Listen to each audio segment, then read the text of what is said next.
পার্টিতে সুমতি তার মায়ের সঙ্গে কথা বলে। তখন তার মা তাকে বলে, তুই এখনো দেখতে অনেক সুন্দরী, ভাস্করকে ছেড়ে দিয়ে তুই চলে আয়, আমরা তোকে দেখে শুনে অনেক ভালো ঘরে বিয়ে দেব। একথা শুনে সুমতি তার মায়ের সঙ্গে বেশ রাগ করে। কিছুক্ষণ পরে সুমতি দেখতে পায় তার ছেলে এক্সট্রা কেক চাওয়াতে তার ভাবি তার ছেলের হাত থেকে কেক কেড়ে নিয়েছে।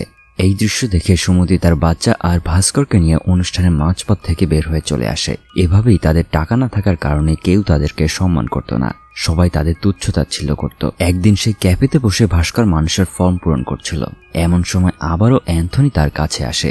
আসল কথা হচ্ছে অ্যান্থনির বন্ধু হচ্ছে জাহাজের ক্যাপ্টেন। তার সাহায্যে অ্যান্থনি মালয়েশিয়া থেকে 30টি টিভি অর্ডার করেছে। সে 50,000 টাকা অ্যাডভান্সও করেছে, কিন্তু সেই ক্যাপ্টেনকে আরো 2 লাখ টাকা দেবার পরেই সেই পণ্যগুলো সে নিতে পারবে। হতে পারে সে তার বন্ধু, কিন্তু এসব ব্যাপারে সে কোনো ছাড় দেয় না।